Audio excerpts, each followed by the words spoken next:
Hello दोस्तों, मैं Angad sir e learning with Durgesh में आप सभी दोस्तों का स्वागत करता हूं। तो दोस्त, कल मैंने आपको दहाई का अंक पढ़ाया और बताया था कि आज मैं भाज्य और अभाज्य पर आधारित प्रश्नों की चर्चा आपसे करूंगा और किन तरीकों से प्रश्न बन सकते हैं सबको मैं लेकर प्रयास करूंगा चलने का। तो ध्यान दीजिएगा, कुछ चीजें नॉर्मल रहेंगी, कुछ चीजें थोड़ी सी अच्छी रहेंगी, कुछ आप जानते होंगे, कुछ नहीं भी जानते होंगे। तो इन चीजों को मैं सवाल के थ्रू आपको कराने का प्रयास पूरा का पूरा करूंगा, ठीक है। पहले हम चर्चा करेंगे उन बातों को जो आप जानते रहिए कि यदि दो बातें आपको दिमाग में रखना है। यदि ए पावर एन, पहली बात समझिए, a power n plus b power n हो, पहली बात। दूसरी बात, a power n minus b power n हो, और अगर यहां पर एन सम संख्या हो, एन यहां पर क्या होगा, विषम होगा ना। अगर यहां पर एन क्या हो, विषम संख्या हो बच्चे, तो यह सदैव ए प्लस बी से विभक्त होगा। ए प्लस बी से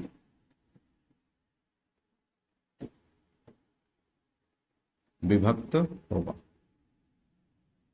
और अगर यह एन यहां पर अगर विषम हो, एन क्या बच्चे, यहां पर अगर विषम हो, तो यह सदैव ए माइनस बी से विभक्त होगा।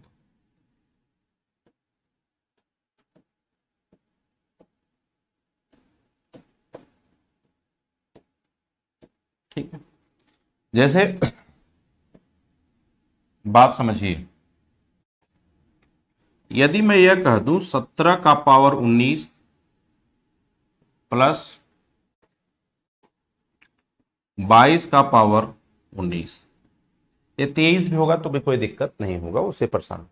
बस हमको यह देखना है कि यह जो यन है यह क्या है, विषम है। भाई यह यन जो है यह किसकी वैल्यू है, यन की वैल्यू है ना, यहां देखो एन की ही वैल्यू है। तो यन अगर विषम है तो यह संख्या किससे विभक्त हो जाएगी, इनके योगफल से, यानी ए प्लस बी से।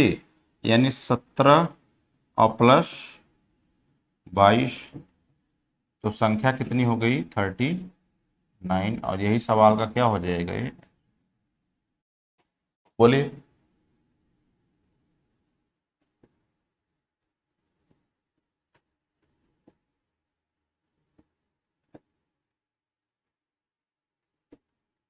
क्लियर हुआ कि नहीं। यदि 17 का पावर 19 और 22 का पावर 19 हो, क्लियर है, तो आपको यहां पे दो चीजें याद रखना है कि भाई यन क्या है, यन एक। अब जैसे इसी बात को मैं दूसरे वे में क्या कहता हूं, ध्यान समझिए। अभी सवाल ले लेते हैं, बहुत अच्छे अच्छे समझ में आ जाएगा, बहुत आसान सा टॉपिक है, टेंशन लेने की जरूरत नहीं। जैसे मैं अगर कहूं कि 19 का पावर 18, सॉरी विषम की बात है ना,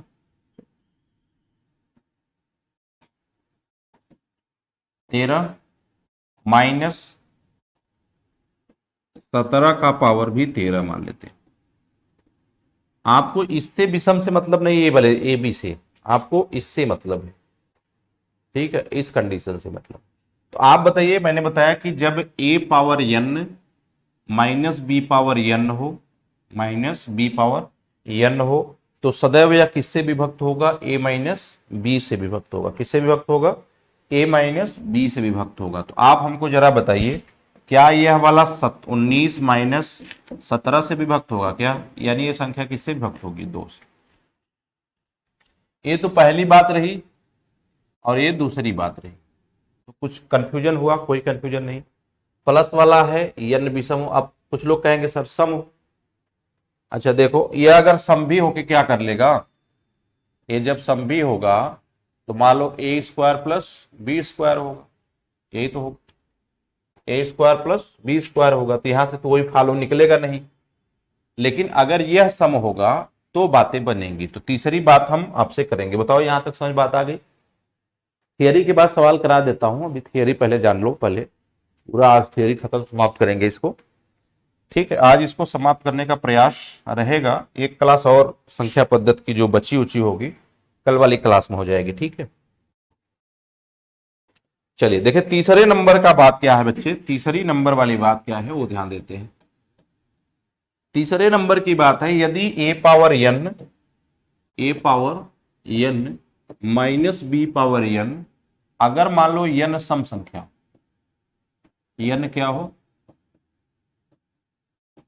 सम संख्या हो, एन क्या हो बच्चे, सम संख्या हो, तो आप बताओ सब अगर लोगे तो जिस तरीके से आप करते हो ए स्क्वायर माइनस बी स्क्वायर, इसी टाइप से बचेगा। यानी इसके दो पार्ट हो जाएंगे, या तो यह ए माइनस बी से विभक्त होगा और एक ए प्लस बी से, दोनों से विभक्त होगा। यानी इसके दो दो उत्तर आएंगे, इसके कितने कितने उत्तर आएंगे, दो दो उत्तर आएंगे। ठीक है, बोलिए, समझिए। यदि मैं इस बात को इस तरीके से कर दूं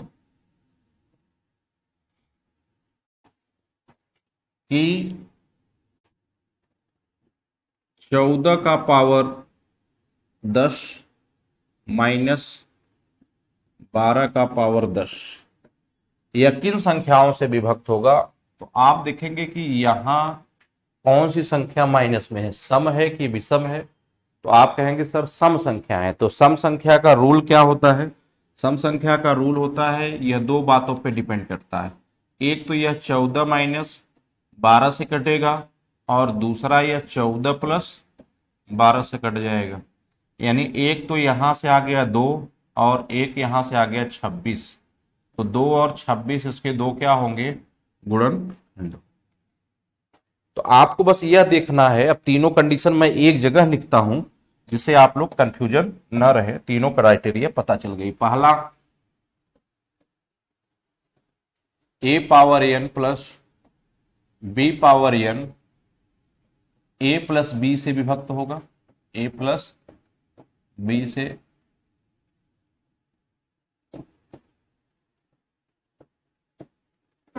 ए प्लस बी से विभक्त होगा यदि जब n क्या हो, विषम, जब n क्या हो, विषम हो। दूसरी बात, a power n minus b power n a minus b से विभक्त होगा, ए माइनस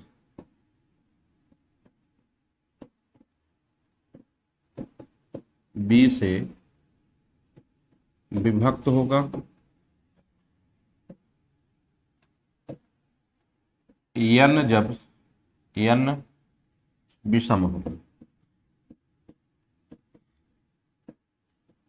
n क्या हो, विषम हो। तीसरी बात, ए पावर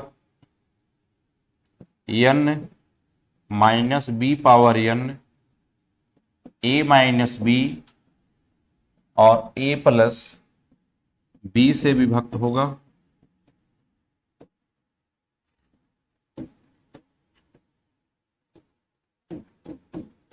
बी से विभक्त होगा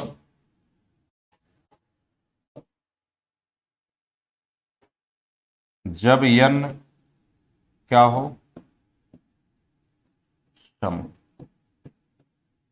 ये तीन क्राइटेरिया आपको मैंने एक जगह लिखवा दिया, इसको बच्चे नोट डाउन कर लो, जब भी इस पे सवाल आएगा आपको करना होगा। क्या क्या बातें किया मैंने, समझ लीजिए। A power n plus b power n सदैव a प्लस बी से विभक्त होगा यदि n क्या है बच्चे, विषम है। और a power n minus b power n a minus b से विभक्त होगा जब n क्या हो, विषम हो। लेकिन a power n minus b power n a minus b और a प्लस बी से विभक्त होगा जब n क्या हो बच्चे, सम संख्या में। n क्या होना चाहिए, सम संख्या में होना। तो बोलो, एक बात तो पहली बात ये हो गई मुख्य, दूसरी बात यह हो गई और तीसरी बात यह हो गई। तो तीनों पे मैंने एक एग्जाम्पल लेकर भी आपको समझा दिया, आप प्रैक्टिस कर सकते हो, बाकी मैं सवाल करा दूंगा। ठीक है, क्लियर हो गई ये बात। चलिए आप देखिए, एक प्रश्न बनता है, उस टाइप के भी प्रश्नों को मैं बता देता हूं। क्या है वह प्रश्न, ध्यान दीजिए। कई बार देखे होंगे कि 4 का पावर 61 प्लस 4 का पावर 62 प्लस 4 का पावर 63 प्लस 4 का पावर प्लस 4 का पावर 64 किस संख्या से पूर्णतः विभक्त हो? किस संख्या से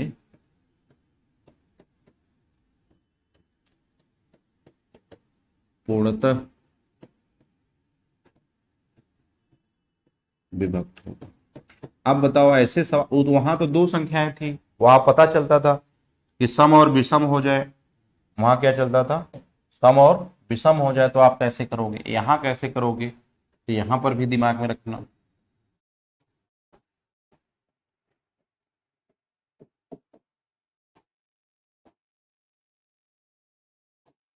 देखिए ऐसे देखो, यहाँ पे बच्चे तो यहाँ पे सम विषम हो गया, यहाँ पे फिर सम हो गया, फिर यहाँ पे क्या हो गया, विषम हो गया, और यहाँ पर क्या हो गया, सम। तो क्या यहाँ पे हम ऐसे कर सकते हैं कि सम को सम से ले ले, विषम को विषम से? देखिएगा, समझिए। तो दिमाग में ये लगा कि भाई कि जब n विषम संख्या हो तो दोनों को जोड़ दो, तो 4 4 8, और सम हो तब भी जोड़ दो, तो 4 4 8, तो क्या मतलब मिला, पता नहीं उत्तर है कि नहीं। तो इस कंफ्यूजन को दूर करने के लिए, भाई 8 आया तो और आ सकता है, 2 भी आ सकता है, 4 भी आ सकता है, तो उस चीज को जानने के लिए जानो, ये गलत तरीका है, इसलिए इस तरीके को हम इसको फॉलो नहीं करेंगे। क्या करते हैं बच्चे, इसको समझिए। आप ऐसे सवालों में कुछ नहीं, केवल 4 का पावर 61 कॉमन ले लो। देखो होता क्या है, जब ऑप्शन नहीं दिया रहेगा तो आप कंफ्यूज हो जाओगे कि क्या पूछ रहा है।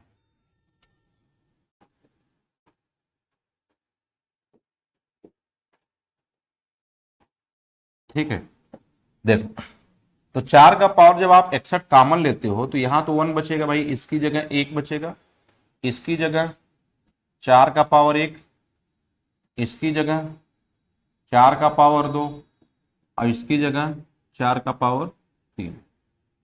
ये 64 65 और 65 और 16 और 4 20 85 हो गया। ये बच्चे कितने हो गया, 85 हो गया।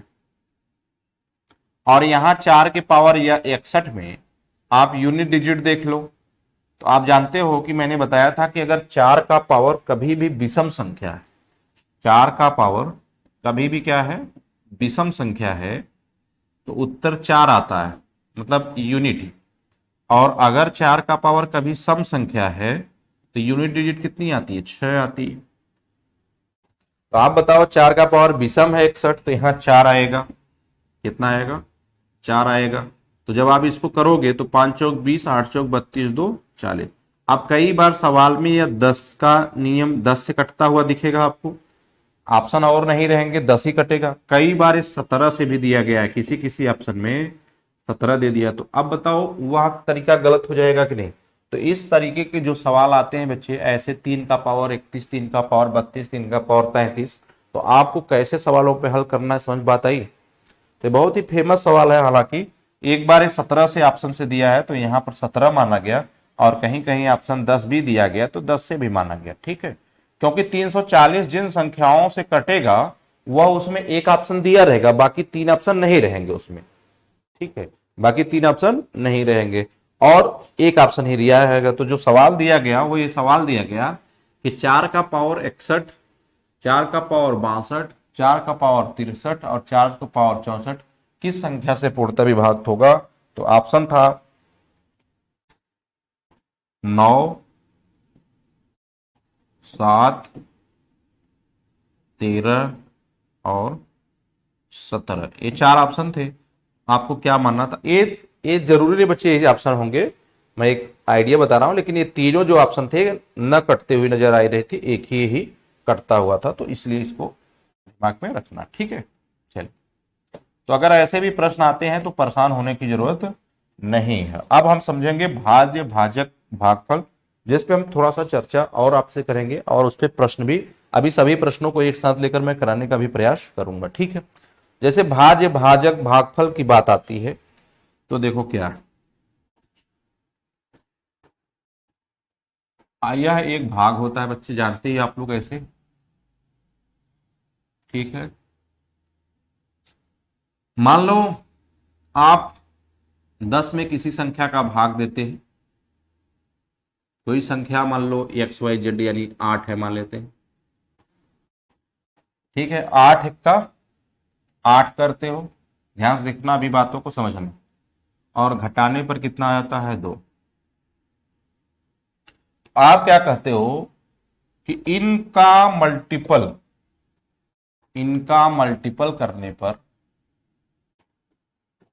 और इस बात को जोड़ देने पर अगर यह भाज्य आ जाता है, यानी आपका सवाल सही होगा।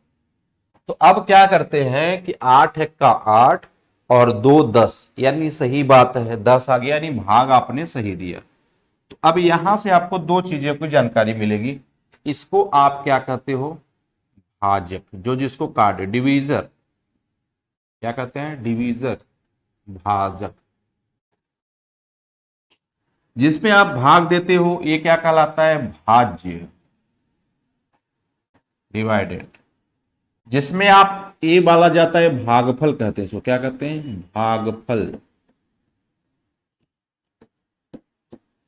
कोसेंट। और इसको क्या कहते हैं, रिमाइंडर यानी शेषफल। अब देखिए, तो यानी जब यह निकला तो यहां से एक फॉर्मेट बनकर आया कि भाज्य बराबर भाजक, भाजक गुणे भागफल, भाजक गुणे भागफल और प्लस शेषफल। बोलिए, ये तो बात हुई कि भाज्य बराबर भाजक गुणे भागफल प्लस शेषफल। देखिए, भागफल इसके बराबर आ सकता है लेकिन इससे बड़ा नहीं आ सकता। शेषफल इससे बड़ा कभी नहीं हो सकता, छोटा ही रहेगा, भले से भागफल से बड़ा हो जाए। तो ये चीजें आपको दिमाग में रखना है। कभी कभी इन चीजों को आपसे दिमाग, सदैव सबसे बड़ा कौन सा होगा, भाज्य होगा। क्लियर है? तो जब भी कभी ऐसे भी प्रश्न कभी कभी पूछे जाते हैं तो आप दिमाग में रखना, भागफल से बड़ा शेषफल हो सकता है, बराबर भी हो सकता है, कम भी हो सकता है, लेकिन कभी भी भाजक से बड़ा शेषफल नहीं होना चाहिए। चलिए आप देखिए, तो फार्मूला क्या निकल कर आ गया ये समझिए आप। तो फार्मूला यहां से मुझे मिल गया कि भाज्य बराबर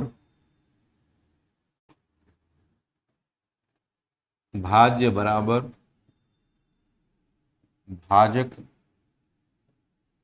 गुणे भागफल और प्लस शेषफल। अब कई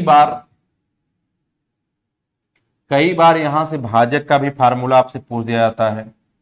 कई बार यहां से देखिए फॉर्मेट क्या क्या बन जाता है। कभी काल यहां भाजक पूछ दिया जाएगा आपसे, तो भाजक बराबर क्या हो जाएगा, भाजक बराबर भाज्य माइनस शेषफल बटे क्या हो जाएगा, भागफल हो जाएगा। कभी काल यहां से आपसे तीसरी बात भागफल पूछा जाएगा, तो भागफल बराबर क्या हो जाएगा, भाज्य माइनस शेषफल और बटे क्या हो जाएगा, भाजक हो जाएगा। ठीक है, अगर मान लो तुमसे कभी शेषफल पूछा गया तो शेषफल तो डायरेक्ट ही है, आप वहां से निकालेंगे तो ये वाला घट जाएगा ना। तो इतनी बात आपसे मेन पॉइंट पे पूछी जा सकती है, तो इन चीजों को आप अपने दिमाग में रखेंगे। ठीक,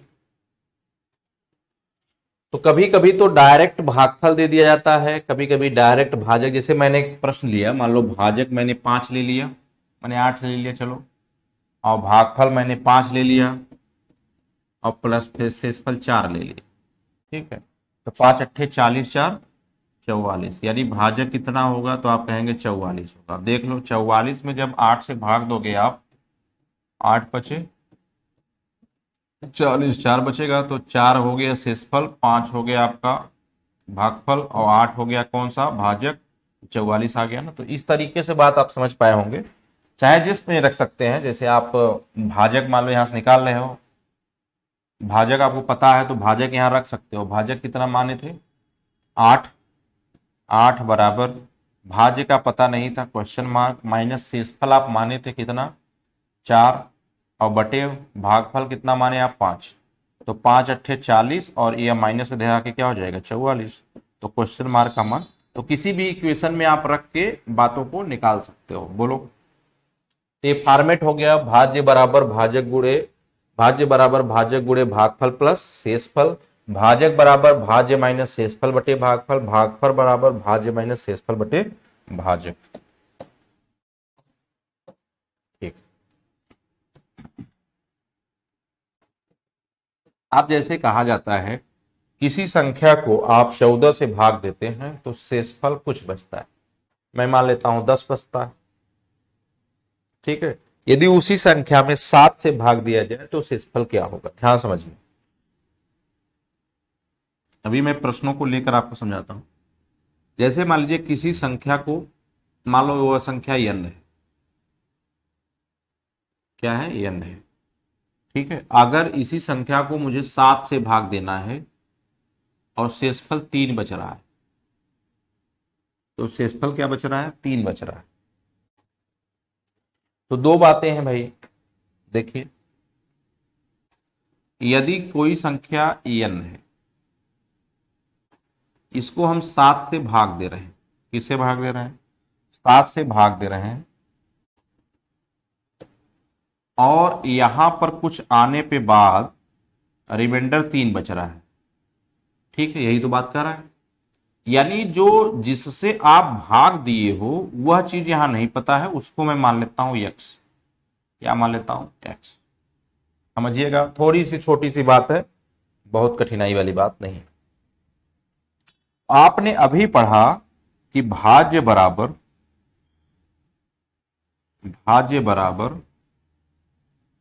भाजक गुणे भागफल प्लस शेषफल।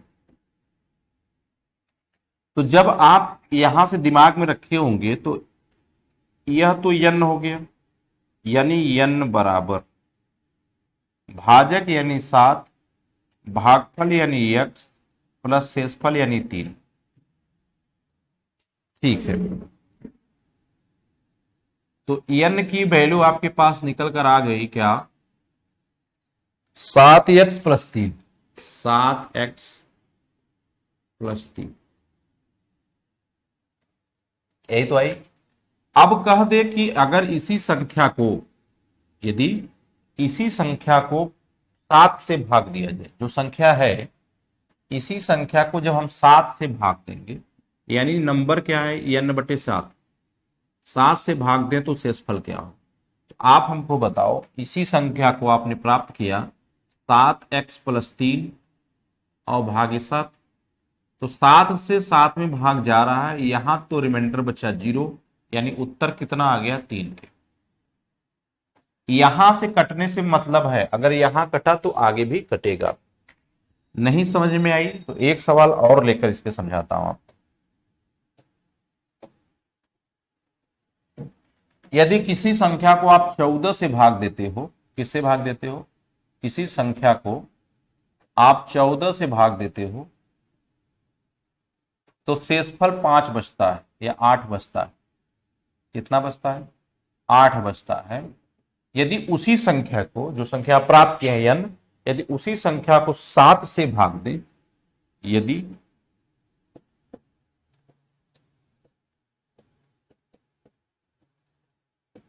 उसी संख्या को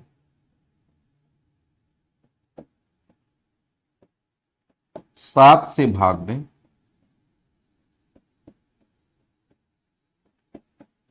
तो शेषफल क्या हो।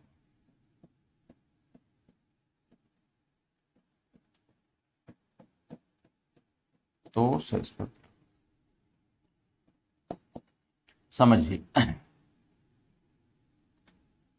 मैंने क्या कहा, किसी संख्या को 14 से भाग देने पर शेषफल 8 आता है। यदि उसी संख्या को 7 से भाग दें तो शेषफल क्या आएगा। अभी इसको प्रश्न में के रूप में भी मैं आपको कराऊंगा, तो परेशान होने की जरूरत नहीं, पहले सीख लीजिए आप लोग। देखिए अब मुझे दो बातों का यहां पे जानकारी मिली। क्या मिली देखिए समझिए। अगर मैं n में 14 से भाग देता हूं,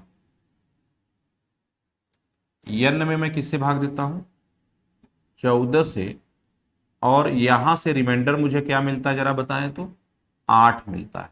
क्या मिलता है रिमाइंडर, 8 मिलता है। सही बात है।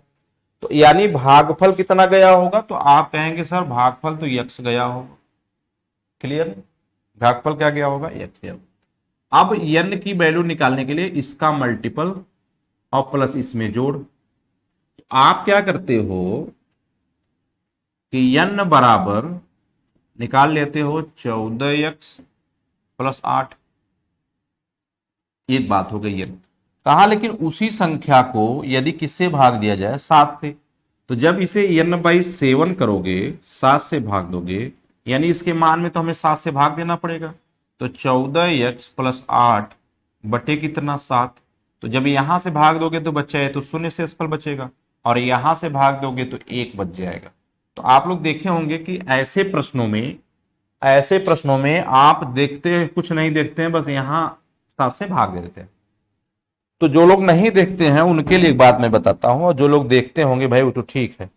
जो लोग नहीं देखते हैं बच्चे, उनको कुछ बातें मैं सिखाना चाह रहा हूं यहां पे, कि यदि यही बात अगर 15x प्लस 8 के रूप में आ जाए और भाग देना हो 7 से, तो इसका हल संभव नहीं है। इसको भी याद रख लो, हल संभव नहीं है। यही उत्तर मारोगे, मारने के लिए आंसर क्या मारोगे, यही वाला मारोगे, दिमाग में रख लो। क्योंकि जब आप इससे भाग देते हो तो ये भाग तो जाता नहीं, शून्य तो बचता नहीं, तो यहां देने की कोई जरूरत नहीं है। तब तो पता नहीं किस किस में एक बचेगा, कहां बचेगा। सॉरी। तो बोलिए, तो यानी यहां से आपको भाग नहीं देना है बच्चे इसमें, हर हाल में यहां पे। लेकिन अगर यही बात यहां पर देखो, तो यहां पर क्या हो रहा है, इससे भाग जा रहा है, और भाग यदि जा रहा है तो आप आगे वाले में भी भाग देते हो। अब कुछ लोगों को आदत पड़ गई है, वो यह नहीं देखते हैं कि जा रहा है कि नहीं जा रहा, क्योंकि आजकल मतलब प्रश्न भी ऐसा पूछा जाता है कि जाता ही है, जा ही रहा होता है।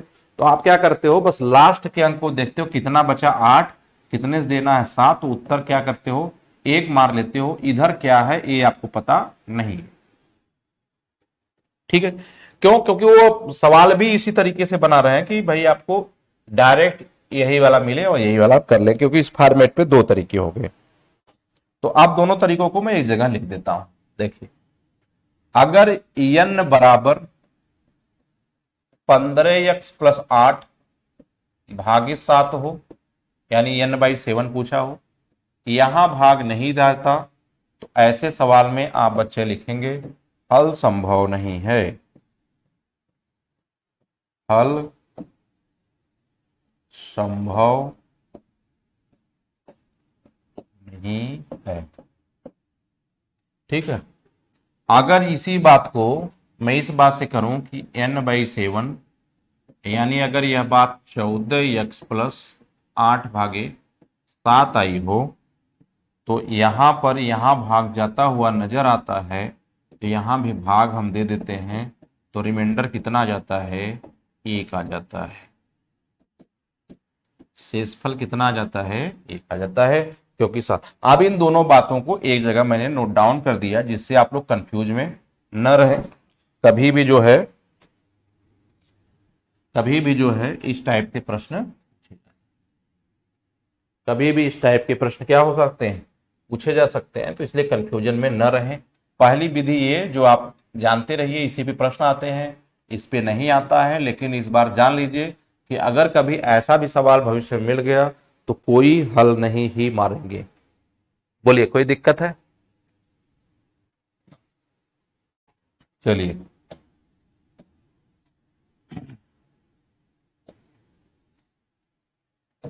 अब चर्चा करेंगे हम।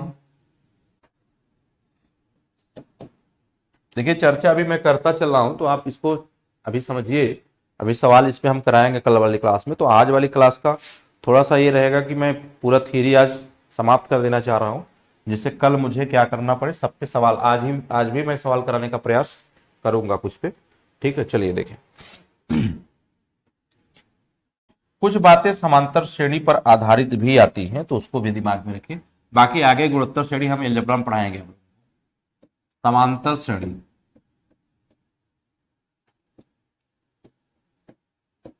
ये इसलिए पढ़ा रहा हूं कि इस पे ऐसे भी प्रश्न आते हैं कि 100 तथा 200 के बीच ऐसी कितनी संख्याएं हैं जो 4 से विभक्त होती है। 300 तथा 500 के बीच ऐसी कितनी संख्याएं हैं जो 2 से विभक्त होती हैं। ऐसे भी प्रश्न इस पे बनते हैं, और ऐसे भी बनते हैं कि 4 संख्याओं का योगफल इतना है। तो उन चीजों को मैं एक बारी बारी से लूंगा। कल समांतर श्रेणी पे ही केवल प्रश्न कराऊंगा। आज की जो केवल बात होगी वो हमारी पीछे की बात होगी, लेकिन आज बेसिक मैं आपको बताऊंगा। देखो, समांतर जैसा कि नाम से जानते हो, श्रेणी माने सीरीज या प्रोग्रेशन होता है। समान अंतर पर होना चाहिए। इसमें दो बातें होती है बच्चे, समान अंतर में, समांतर श्रेणी में इसमें दो बातें होती है। एक तो पदों की संख्या, तीन बातों को मैं करता हूं पहले। तीन चीजें इसमें होती है। देखो, पहली होती है प्रथम पद, जिसे आप दिखाते हो ए से। दूसरा होता है सार्वंतर, दूसरा होता है सार्वंतर, जिसे आप दिखाते हो डी से। और तीसरी बात होती है आपसे, तीसरी बात क्या होती है, पदों की संख्या।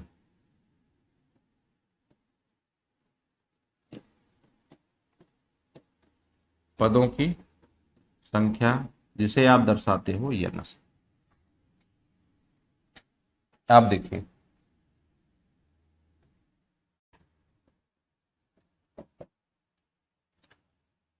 ए है प्रथम पद, डी है सार्वंतर, और यन है पदों की संख्या। यन है पदों की संख्या। आप ध्यान देना यहां पे, ए जो प्रथम पद है, यह पहला ही पद, जैसे मान लो 1,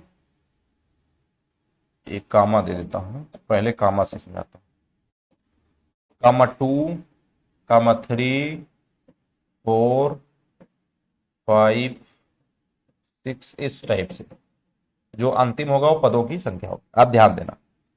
तो क्या होता है यहां पे, एन ए हो गया प्रथम पद, एक एक हो गया प्रथम, ठीक है। और इन दोनों का डिफरेंस, इन दोनों का डिफरेंस यानी T2 माइनस बड़े से छोटा वाला, उधर वाला ही रहेगा, चाहे बड़ा रहे चाहे छोटा। इसको मैं लिख देता हूं D बराबर T2 माइनस T1 बराबर T3 माइनस T2 बराबर T4 माइनस T3। इस पे भी कई बार अच्छे सवाल बनते हैं, जरूरत बताएंगे। तो आप बताइए कि यहां से दो में से एक अगर घटा दो, यहां से अगर दो में से एक घटा दो तो क्या एक ही होगा? यहां में से तीन में से तब भी, तो यहां पर एक हो गया। अब पदों की संख्या कितने पद तक जाना है, ये तो इसको निकालने के लिए समांतर श्रेणी में पदों की संख्या,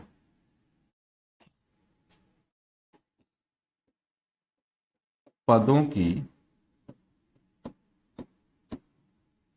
संख्या Tn बराबर a plus n minus 1 into d, n minus 1 into d. Tn बराबर क्या हो गया, Tn बराबर a plus n minus 1 into d. ठीक है, समझ में आ रहा है?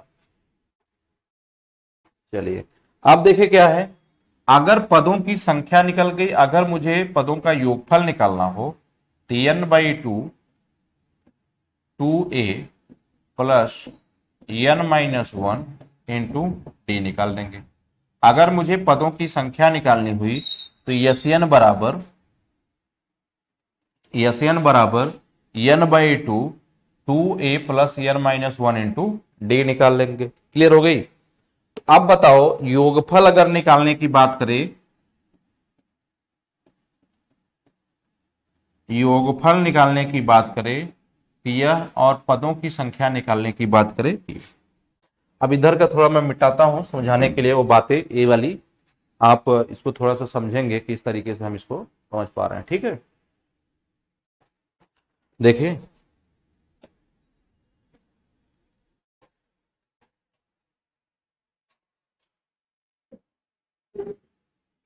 अब मुझे पदों की संख्या की चर्चा करनी है। ध्यान दीजिए, आप जानते हैं कि पदों की संख्या, पदों की संख्या बराबर होता है a plus n minus 1 into d, a plus n minus 1 into d, ये तो होती है। यानी अगर मैं प्रथम पद निकालूं, टी फर्स्ट कर देता हूं मैं, तो a प्लस यहां 0d मिलेगा। देखो भाई 0d, तो ये तो 0 हो जाएगा, a हो गया। क्या हो गया? एक सेकंड, ए भाई लिख देता हूं मैं ना, 1 माइनस 1 इंटू डी लिखा हूं मैं। कुछ लोग अभी जानते भी नहीं होंगे। तो ये 0d हो गया, तो इसका मतलब हो गया समाप्त। इसका मतलब हो गया बच्चे, यहां प्रथम पद ए ही रहेगा। देखो हलहार में प्रथम पद ए है क्या। अब यहां T2 निकालना हो तो हम कहेंगे a प्लस एन माइनस 1, तो 2 माइनस 1, भाई T2 निकाले हो ना, तो 2 माइनस 1 यानी डी, ए प्लस डी। अगर पूछा समांतर श्रेणी का प्रथम पद ए और दूसरा पद, तो ए प्लस डी। अगर आपसे बात पूछे तीसरा पद, तो ए प्लस 2d। 2d का मतलब समझ रहे हैं, इसी में वैल्यू हम 3 का रख देंगे यहां पे, तो यहां 3 माइनस 1 क्या मिल जाएगा? 2 मिल जाएगा। अगर मैं यहां T4 रख दूं, a प्लस 3d, यहां पर अगर मैं T5 रख दूं, a प्लस 4d, और यहां पर अगर हम T6 रख दें तो a प्लस 5d, T7 रख दूं a प्लस 6d, T8 रख दूं तो a प्लस 7d। तो आप समझ पाए होंगे बच्चे मैं क्या कहना चाह रहा हूं, a प्लस 8d। तो इन तरीकों से आप इस चीज को समझिए। अब देखिए कई बार ये भी माना जाता है कि जब इसके पीछे वाले माइनस कंडीशन में हम चलें, यहां माइनस रख दें, तो a माइनस 2d, देखिए अगर n की वैल्यू कभी -1 पदों में हो या -2 पदों में हो तो पीछे तो ज्यादा चलता है। ठीक है, तो इस बात को हमेशा दिमाग में रखना। कई बार यही प्रश्न पूछ दिए जाते हैं कि इन दोनों का योगफल और इनके विपरीत का योगफल जो है, कुछ वैल्यू दे दी जाती है और उसको हल करना पड़ता है। तो पहले बेसिक बेसिक चीजों को जब जाने रहोगे तब सवालों में बुद्धि लगा पाओगे, अन्यथा बुद्धि नहीं लगा पाओगे बच्चे। तो समझ पाया कि अब फार्मूले में एक बार नोट डाउन फिर से करा देता हूं एक जगह, जिससे आपको दिमाग में रहे कि हमने क्या क्या पढ़ा।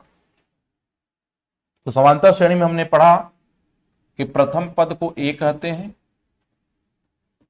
प्रथम पद को ए कहते हैं, सार्वंतर को डी कहते हैं, पदों की संख्या को एन कहते हैं, पदों की संख्या एन कहलाती है, टर्म ऑफ कंडीशन। और अगर पदों का योगफल की बात मैं करूं, पदों का योगफल वह होता है यस एन। अब मैंने बताया कि टी एन बराबर a plus n minus 1 into d होता है, और यस एन बराबर n by 2 a plus n minus 1 into d होता है। अगर मैं बात आपसे करूं तो पद जो है निकाले कैसे जाते हैं, प्रथम पद a, अगर द्वितीय पद मैंने निकाला तो a प्लस डी, अगर मैं तृतीय पद निकाला तो a प्लस 2d, अगर मैं चतुर्थ पद निकाला तो a प्लस 3d, अगर मैं 4 5वां पद निकाला तो a प्लस 4d। तो ये बातें आपको समझ में आ गई होंगी। एक ही जगह मैंने इसको रख दिया। सार्वंतर, सबका अंतर सेम होना चाहिए, वही समांतर श्रेणी में होगा। गुणोत्तर श्रेणी में डिवाइडेशन सेम होना चाहिए।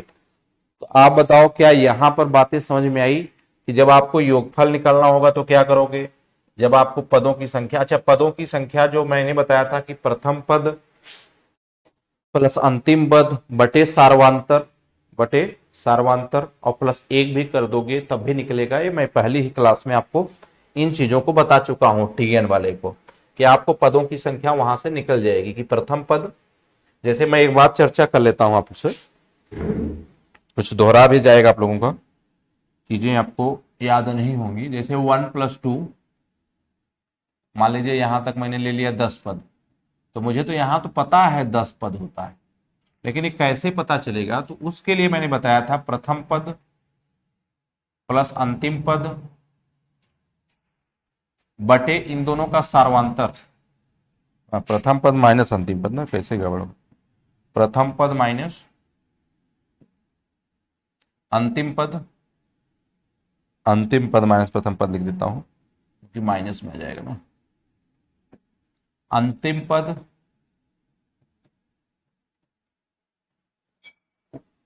माइनस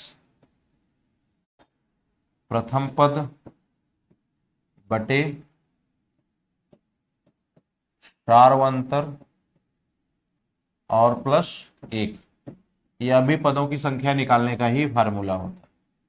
यह भी किसका फार्मूला होता है?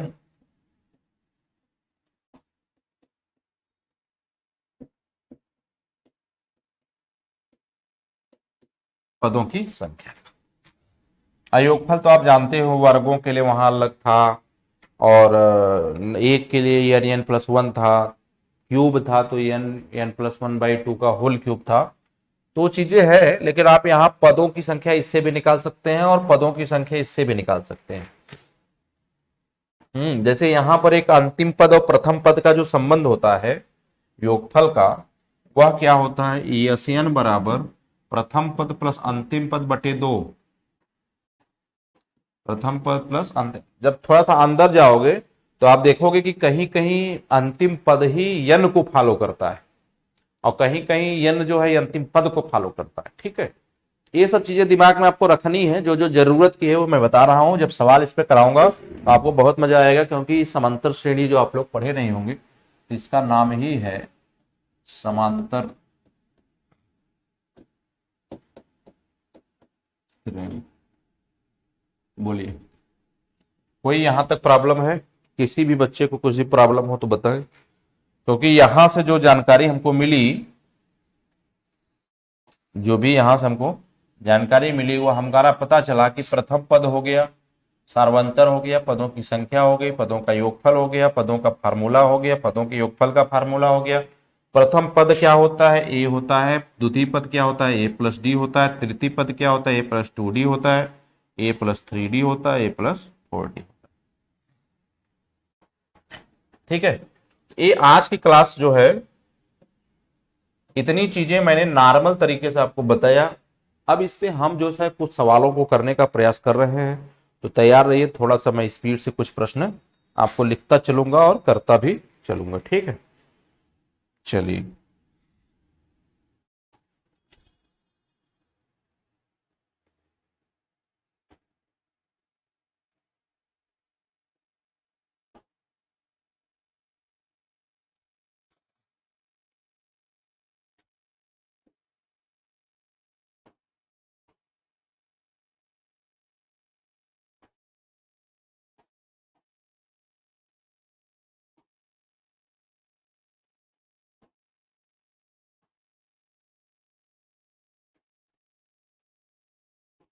जैसे पहला प्रश्न है 19 का पावर 5 प्लस 21 का पावर 5। पहला प्रश्न 19 का पावर 5 प्लस 21 का पावर 5 किससे विभक्त होगा? तो मैंने बताया था कि n अगर विषम हो तो इन दोनों का योगफल कर दो 40। अब 40 का गुणनखंड भी आपसे दे सकता है, 10 से भी हो सकता है, 20 से भी हो सकता है। ठीक है, वो ऑप्शन के थ्रू आप कर लेंगे तो उत्तर क्या हो जाएगा? 40। ओरिजिनल उत्तर कितना है? 40 है, बाकी कटा हुआ कुछ भी दे सकता है। तो आपको पता होगा, ये मैंने आपको बता दिया था। क्वेश्चन नंबर 2,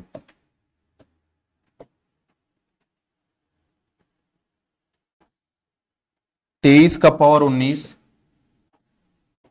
23 का पावर 19 प्लस 19 का पावर 19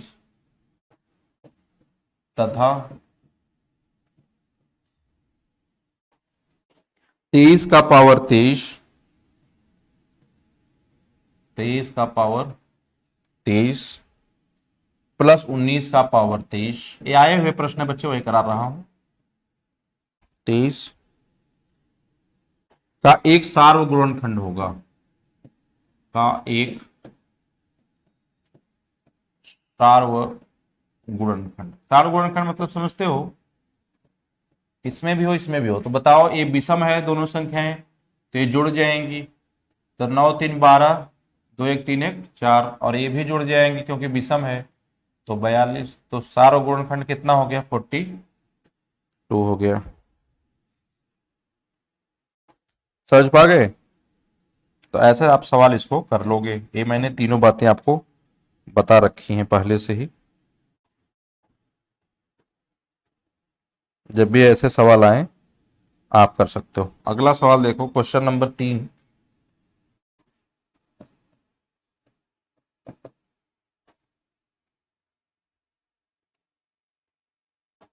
किसी संख्या को 6 से भाग देने पर शेषफल 3 प्राप्त होता है।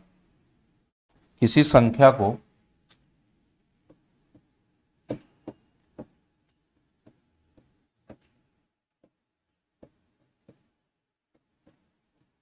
6 से भाग देने पर, 6 से भाग देने पर शेषफल 3 प्राप्त होता है। 3 प्राप्त होता है।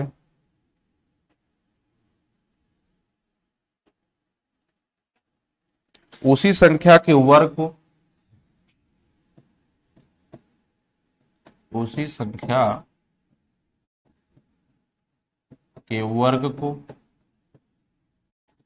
6 से भाग देने पर,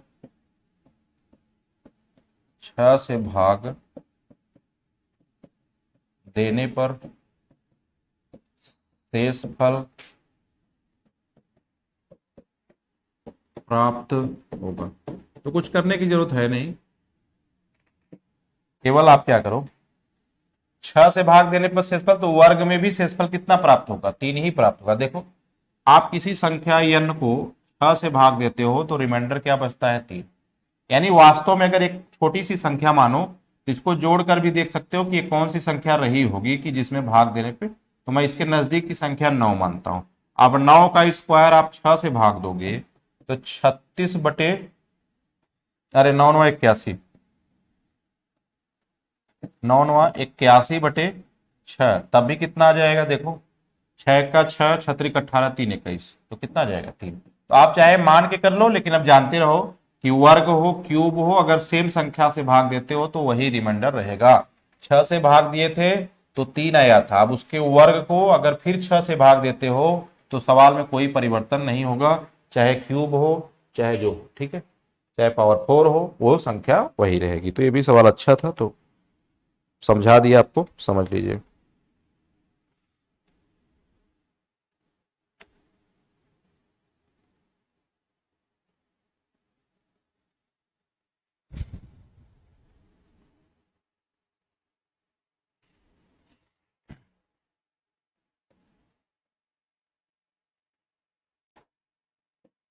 अब कहा है किसी संख्या को 84 से भाग देने पर, यहां 84 है,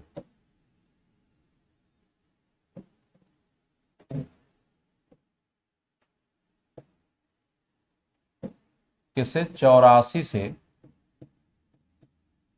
भाग देने पर शेषफल 37 प्राप्त होता है।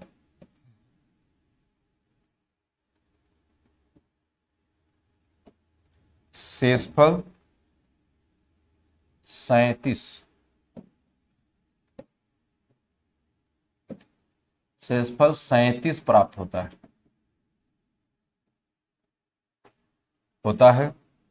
उसी संख्या को 12 से भाग दें, उसी संख्या को उसी संख्या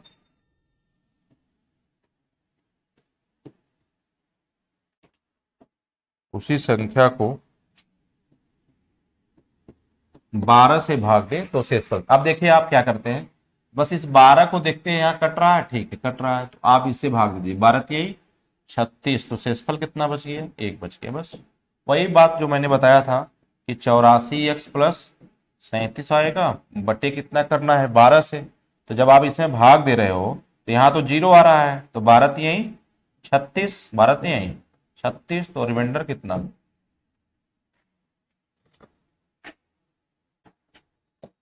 ठीक है। चलो सवाल हैं, देख लो अपना, ऐसे सवाल आए कर लेना भाई।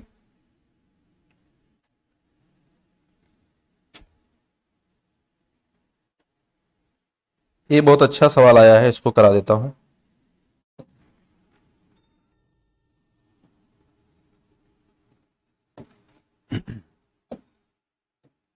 कहा है दो संख्याओं को 17 से भाग देने पर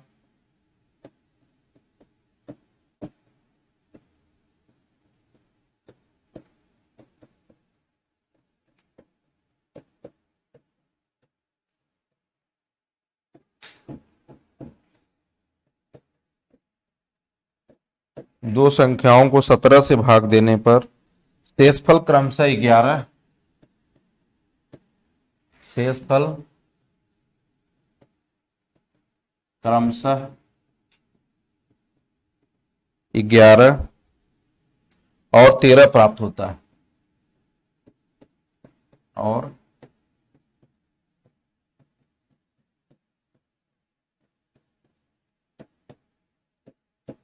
13 प्राप्त होता है यदि दोनों संख्याओं के, यदि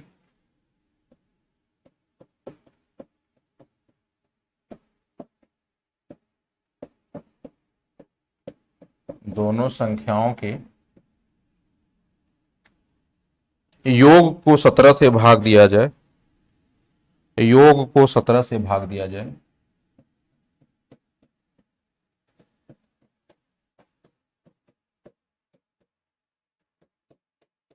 योग को 17 से भाग दिया जाए तो शेषफल क्या होगा,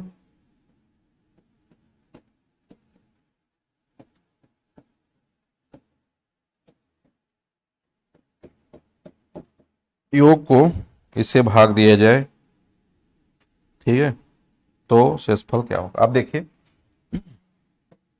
अच्छा सवाल आ गया है कि दो संख्याओं को 17 से भाग देने पर शेषफल 11, तो पहले वाले को मान लो n1, पहले को मान लेता हूं n1, 17 से भाग दिया तो 17x प्लस शेषफल कितना बचा 11, फिर दूसरे को भी 17 से ही भाग दिया गया लेकिन शेषफल 13 आया, तो n2 बराबर 17x, 17x नहीं करेंगे y करेंगे ना, दूसरी संख्या,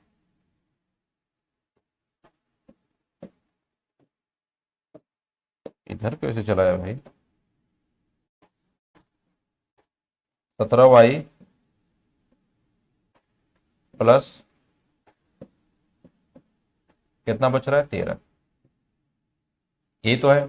अब कहा इन दोनों संख्याओं का योगफल यानी n1 प्लस n2 क्या हो गया, यानी n1 प्लस n2 को किससे भाग दिया जाता है बच्चे, 17 से, प्लस n2 को किससे भाग दिया जाता है 17 से, तो ये n1 प्लस n2 कितना है, तो यहां से देखो इसको जोड़ोगे तो ये 17 कॉमन हो जाए, 17 प्लस एक्स प्लस वाई हो जाएगा, 17 एक्स प्लस वाई हो जाएगा, और प्लस जब इन दोनों को जोड़ोगे तो 13 कितना हो जाएगा 24, 13 कितना हो जाएगा 24, और भाग किससे देना है 17 से, तो आप देखो यहाँ भाग जा रहा है 17 में, यस जा रहा है तो ये शून्य हो जाएगा, और इसमें भाग दो जाओगे तो कितना बच गया बताओ, 17 1 का 17 7 24, तो उत्तर कितना हो गया 7 आ गया।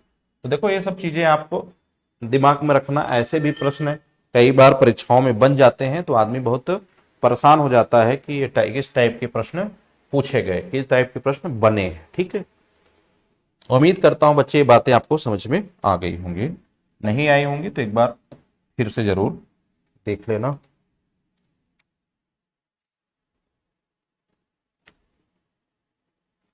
चलो, जब भी ऐसे प्रश्न आएंगे अब तो कर ही लोगे, अगर योगफल पे भी आता है तो।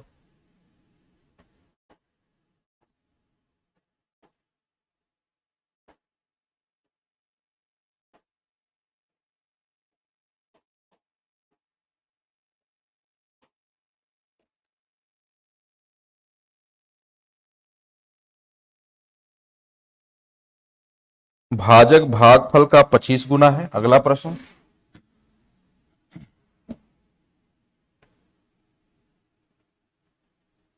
भाग देने की प्रक्रिया में भाजक भागफल का 25 गुना और शेषफल का 5 गुना है। भाजक भागफल का, भाजक भागफल का 25 गुना और शेषफल का 5 गुना है, और शेषफल का 5 गुना है, 5 गुना है यदि भागफल 36 हो, यदि भागफल 36 हो तो भाज्य है, यदि भाज 36 है तो भाज्य है, तो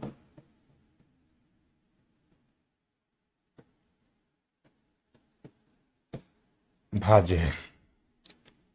देखो ये भी प्रश्न कई बार पूछा गया, एक 53-36 वाला भी प्रश्न पूछा जाता है, तो ये कहा है, देखिए एक सवालों से ही समझ जाएंगे, कुछ होता नहीं इसमें। भाजक भागफल का 25 गुना है, भाजक जो है वह भागफल का कितना गुना है, 25 गुना है। हमको लग रहा है यहाँ शेषफल होना चाहिए, एक सेकंड देख लेता हूं।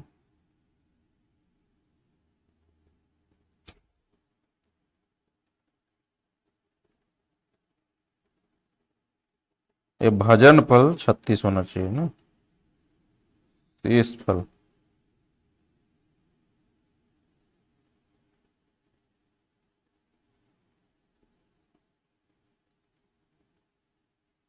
साफ साफ आया नहीं ना। चलिए कुछ भी होगा, जो सवाल है उसी के हिसाब लगाता हूं पहले ना। ठीक है, और फिर कहा कि शेषफल का 5 गुना है, कौन, भाजक, भाजक जो है यह शेषफल का 5 गुना है। अब कहा कि भागफल 36 हो, कोई दिक्कत नहीं, तब भी मिल जाएगा। भागफल भी अगर क्या होगा 36 होगा तो यहां 36 हो जाएगा बच्चे, यानी भाजक कितना निकल कर आ गया, भाजक निकल कर आ गया आपका 25 दिशा में 750 और 25 छक्का 150, तो 725 दिशा में 750 और 150, तो हो गया कितना, 008 900। तो भाजक हो गया बच्चे कितना, 900। भाजक हो गया, भाजक क्या हो गया, 900 हो गया। अब भाजक 900 हो गया तो अब शेषफल तो निकल ही जाएगा, क्योंकि भाई यहां जब हम 900 रखेंगे, कलर दूसरा चेंज करता हूं, यहां मैं जब 900 रखूंगा तो ये शेषफल निकल कर आ जाएगा, रिमाइंडर गुणे 5। तो जब इससे आप काटोगे 18 पचे 90, 180 आ गया, कितना आ गया, 180। तो शेषफल कितना आ गया, शेषफल आ गया 180। और भागफल क्या था बच्चे, तो भागफल आपका था सवाल में कितना, 36। ये तो थी ही सभी बातें, तो कुछ उसमें करना तो था नहीं। तो भाज्य बराबर आप जानते ही हो, भाज्य बराबर होता है भाजक गुणे भागफल प्लस शेषफल। तो भाज्य बराबर हो गया भाजक, भाजक माने ये वाला 900, भाजक गुणे भागफल, भागफल माने 36 प्लस शेषफल, और शेषफल तो आपका निकाल दिया 180। बस हो गया। तो आप गुणा कर सकते हो 30 9 270, 30 9 270 और 6 9 में 54, 304 7 5 12, 324 00 हो गया, 324 00। इसका गुणा कर लो, 9 6 54, 9 3 27 5 32 और प्लस 180 और कर लो, प्लस 180 कर लो, तो 0 8 5 2 और 3, तो ये 32,580। ठीक है। तो भाई अगर मुझे तो लग रहा था शेषफल होना चाहिए था, लेकिन चलो जो भी है उसी से मैंने लगा दिया। अगर मान लो यहां शेषफल होता, एक सेकेंड, ये समझ गए? अगर मान लो यहां पे यही सवाल,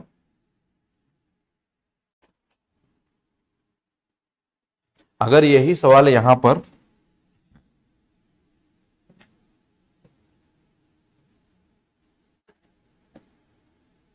शेषफल होता 36, तो क्या करते देखो, भाजक भागफल का 25 गुना, भागफल गुणे 25, और भाजक जो है शेषफल का 5 गुना। और शेषफल अगर 36 होता तो 36 गुणा 5, यहां से भाजक क्या आ जाता, 36 पंजे 180 आ जाता। अगर भाजक 180 आ जाता तो 25 छक्का 150, यानी नहीं करता, यानी सही था, वही चीज सही है। ठीक है, वो चीज सही थी बच्चे। यहां पर चेक मैंने कर लिया क्योंकि वो पॉइंट में आ रहा। तो यहां पर क्या है, भागफल। ठीक था। तो कई बार शेषफल भी दिया जाता है, कई बार भागफल भी दिया जाता है, तो इससे परेशान होने की जरूरत नहीं। बोले तो आज की सभा जो है इन्हीं बातों से मैं समाप्त करता हूं। कल जो है हम समांतर श्रेणी पर आधारित प्रश्न और जो छोटे हुए प्रश्न है सबको कराने का हम प्रयास करेंगे। तो धन्यवाद दोस्त, बाय बाय।